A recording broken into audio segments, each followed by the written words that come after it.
Get in the game with the FanDuel Sportsbook app.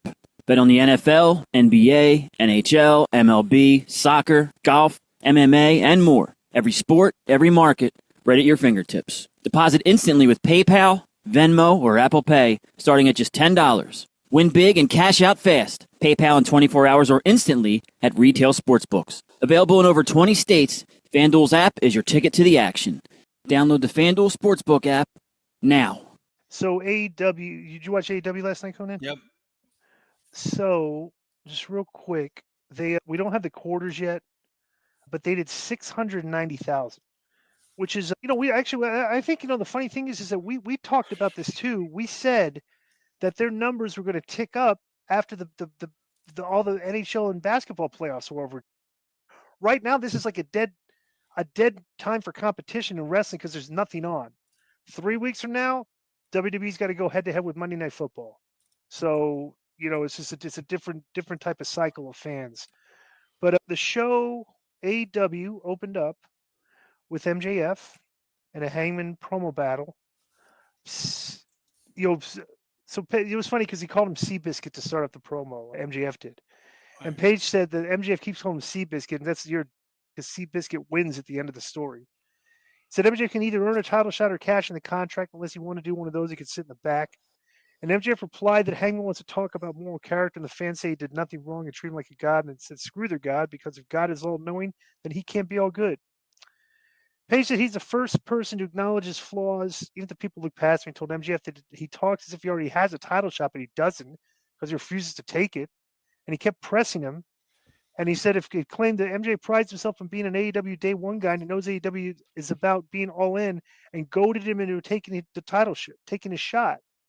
He called him an insecure, gutless coward. MJF got pissed enough to announce that he was doing a shot at Forbidden Door, which is coming right up, which is, I don't know, it seems like this was kind of hot-shotted a little bit, because I thought they were going to do like a bunch of stuff before he announced this. But they're going to be having a match at Forbidden Door.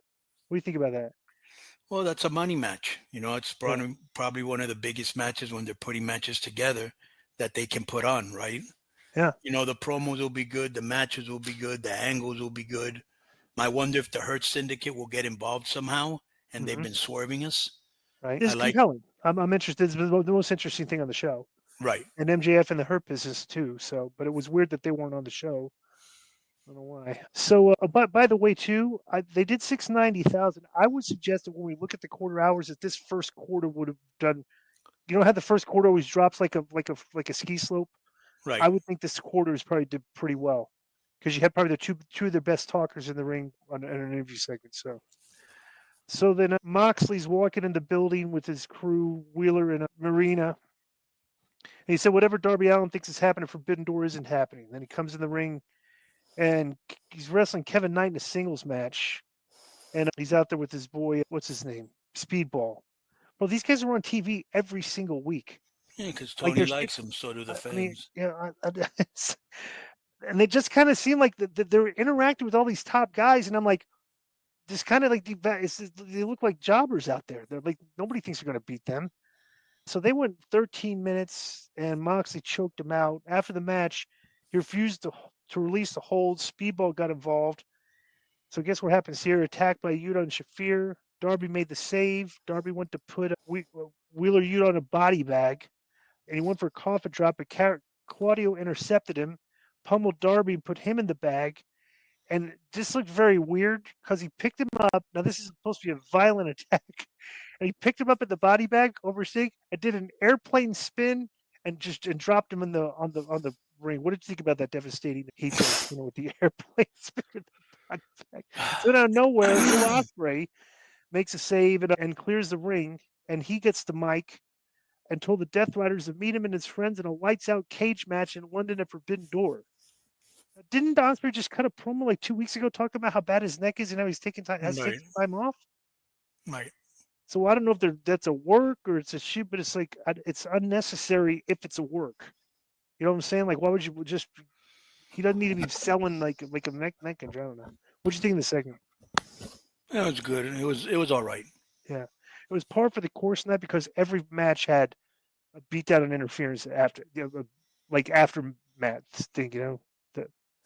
So next is a big match between Mercedes Moné, Thekla, and Sky Blue against Willow Nightingale, Queen Aminata, and Alex Windsor. And Tony Storm showed up in the crowd. I don't know why she didn't do commentary, but the baby faces were so Mercedes. So Blue tapped out to Windsor, so they're trying to push Windsor here.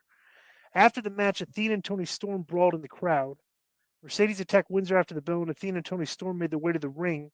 Storm and Windsor fired back and sent the heels to ringside, and Tony then got on the mic and made a challenge for a tag match next week, and she told Athena and Mercedes they better wear something under their kilts, otherwise there'd be bareback them all over Scotland. What'd you think of this? She's always funny. Yeah. Will Ospreay was interviewed by Renee Young. I'm not into anybody that isn't Tony Storm, really. Right. Well, I'm kind of interested in Mercedes, I guess, because she's got all those belts, but these other girls are like, I don't know. Will Ospreay was interviewed by Renee. He confirmed that Tony Khan had loved the idea for his lights out cage match, and Hiroshi Tanahashi will tag with himself and Darby at Forbidden Door, along with a few unconfirmed names. So Renee asked about his herniated discs, and he said he was fine. Ospreay then asked, this is so weird. He asked Renee to let her husband know he wanted to chat with him next week in Glasgow. That's still the weirdest thing. Is she's the babyface announcer, and her husband's like the most despicable heel. And I don't know. Well, what'd you think of this promo? Nothing big, really. Yeah. Copeland comes out. He's got this match against Stokely Hathaway, and they have this restraining order thing, but it's got thrown away because of this match. FTR tries to interfere in this. They threw powder in his face. They beat him up with the microphone and were setting up for a spike pile driver. Christian ran down the save with a club. Okay, and because Christian ran down there, the guys that he's in an angle with ran out there too. So what's this guy's name? Kip Sabian and the Wayne kid ran out there, and he just they ran him off, and then Christian and Copeland hugged. After like 2 weeks of Christian being a baby, I thought they were going to be building up to that. Did you think they should have hugged there? I looked at this as the Cena thing. People want it, they popped for it, and they gave them what they wanted. Right. Yeah. So they made fun of the video. They changed the announcement of the PA that they had no music for the Young Bucks because they're treating them like jabronis since they're not the EVPs anymore. And the video on the screen said Slick Nick and Minster Instant Replay. And they came out there and they're with Josh Alexander and Kyle Fletcher. Oh, by the way, this was so weird. Okay. So they did a vignette early before this came on of a bat signal. Okay. And like a thing with the big H instead of like the Batman thing, it said H, right? Right. And was that supposed to be for this guy, Tomo Takahashi? I believe so. Because the announcers were, oh my God, it's Hiromu Takahashi. So it's Takahashi, Brody King, Hologram, and Ishii against the four heels. And they just have this random 8-man tag match. It goes 16 minutes and 39 seconds. And Hiromu Takahashi beat Josh Alexander. Why is Ishii still even on the roster? Well, they got the Forbidden Door coming up. So they got to put him on there for I guess that's the gimmick, But this is a 16-minute throwaway segment. I don't know what the purpose this was, other than just to have a big match. Swerve comes out for a promo. He said, we're all tough people. We get hurt all the time, and he wouldn't let that stop him from getting the Unified Championship and Okada Forbidden Door. He said he didn't think that people wanted him to slow down either. So Okada comes out, and Okada said, I know about your knee. You better give up now because you have no chance. And Swerve refused to back down.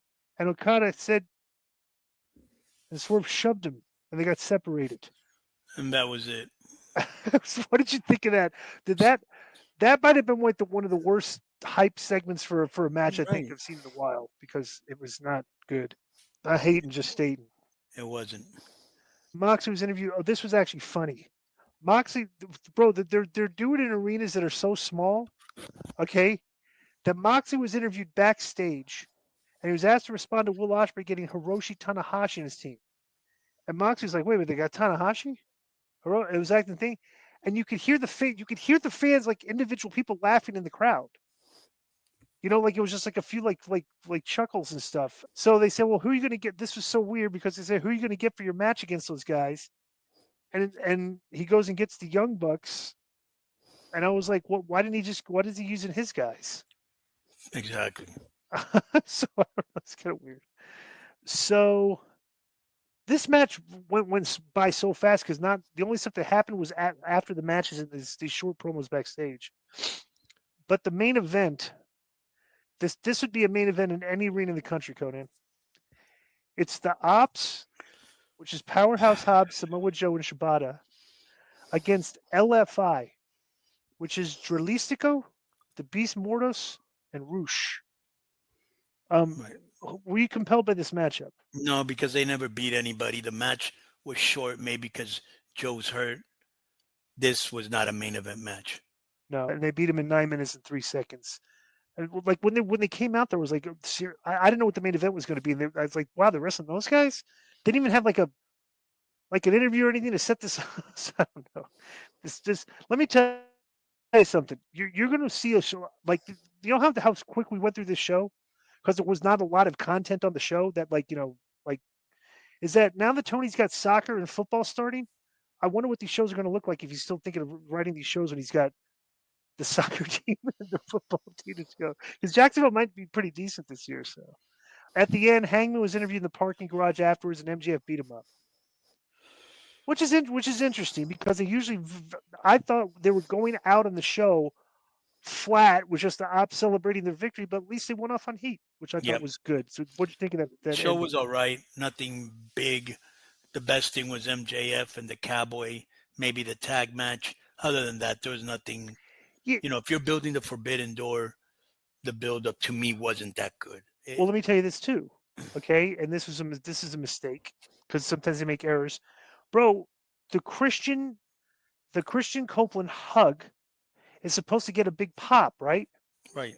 Why would you do it in front of the 1,100 people crowd? Why don't you wait till the freaking and you're in the big arena? Good point. So I don't know.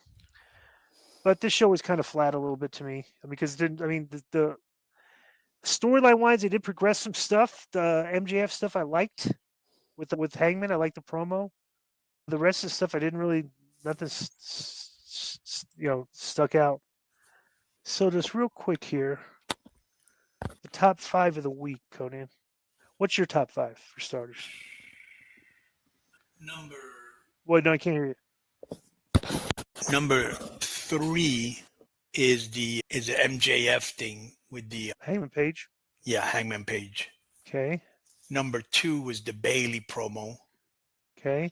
Number 1 was the Cena promo from SmackDown. Right. Number 4, even though I agree with you, they should have built this up better, was the hug between Christian and Edge. Mm-hmm. And that's really all I have. Okay. I like the Hangman promo segment.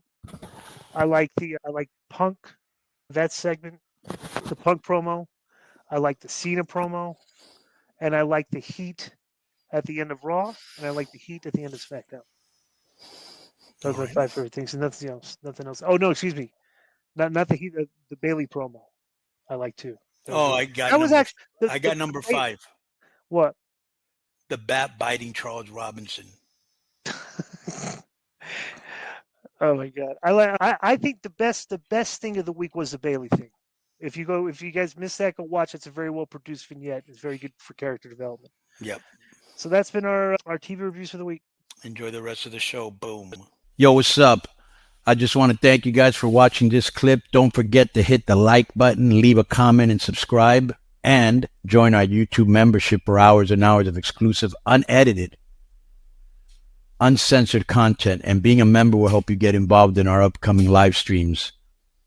Thank you for your support. Thank you for riding with us. I know you got a lot of other podcast choices, be it wrestling or other ones. And thank you for picking us. Boom.